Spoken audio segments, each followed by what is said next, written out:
wa barakatuh sa mga kapatid na mga Muslim. So manawa ang tunay na kapayapaan sa mundo at lalo-lalo na sa kabilang buhay. At magandang hapon po gabi sa inyong lahat ng mga kaigsuunan, mga kapatid, mga pagari, mga minamahal ko, espesyally yung nakikinig sa itong programa ng Tahanan ng Karunungan. Ito po ang serbisyo ng ating mga ulama na sila po ay may mga kaalaman sa pananampalatayang Islam, pinag-aaralan nila po ang tunay na pananampalataya sa Islam, tapos sila ay nagbibigay ng mga kwento o talumpati tungkol po sa pangdagdag ng kaalaman sa pananampalatayang Islam.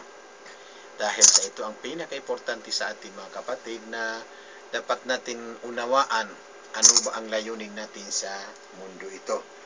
So malinaw sa banal na Quran na sinabi ng nag-isang dakilang Panginoon na si Allah Subhanahu wa Ta'ala na wa ma khalaqtul jinna wal insa illa liya'budun. Ang ibig sabihin po mga kapatid na sinabi ng dakilang Panginoon na hindi po niya linikha ang tao at yung mga jin para sila ay maglakwatsa sa mundo, malibang sinabi ng Allah ay sila po ay sumamba sa akin lamang. Yun lang ang gusto ng Diyos at yun ang layunin natin sa mundo upang tayo ay sumunod, sumuko, tumalima sa kaniyang mga kautusan. So ano pong mga kautusan ng Allah Subhanahu wa Ta'ala na doon natin nakikinig sa ating mga ulama na sila po pinag-aralan nila yung banal na Quran at yung banal na hadith na salita ni Prophet Muhammad sallallahu alaihi wasallam.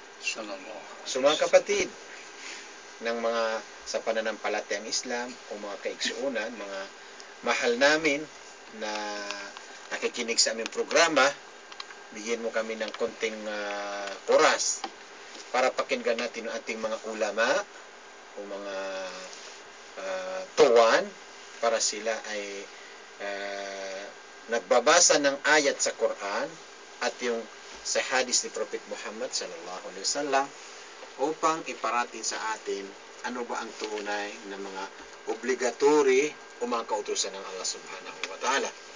So nandito itong mga alim natin na katulad na siya Alim Abu Khalil Abdul Nasir Ampaso Al-Hajj. Palagi natin ito nakikinig sa itong programa natin. At nandito po isang alim natin na si Sheikh Alikan Lakindap.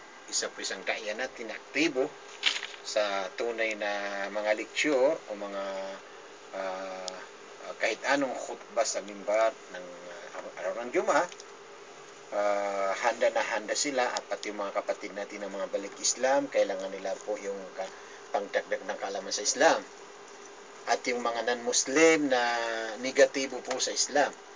Isa pa mga trabaho nitong mga alim natin para ipaabot, ipaunawa sa inyo ano ba ang tunay na katuruan ng Islam po. Nandito po siya, pati ating kapatid na si Sheikh Nasruddin Alamada, isa po itong magaling ng ulama, aktibo pa siya sa da'wah. At nandito si Abdurrahman Baunto, kapatid natin sa itong programa ng Tahanan ng Karunungan.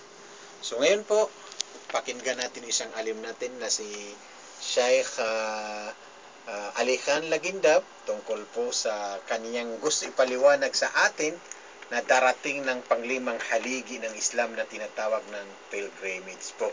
Dahil sa ito po ang pilgrimage ay obligatory po. Pati yung hindi Muslim kailangan, ano ba itong pilgrimage? Kasi mga mga Kristiyano meron siya pilgrimage papunta doon sa Vatican o doon sa Egypt para makita yung mga sa unang panahon katulad na sila Moses o doon na sa Palestine, sa Bethlehem dahil sa doon pinanganak si Kristo.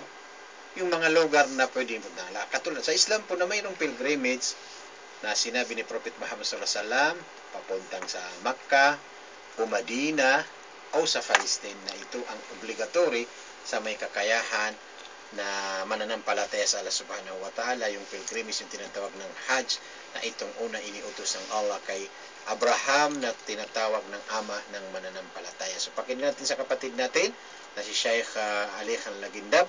Back to you po, Brad.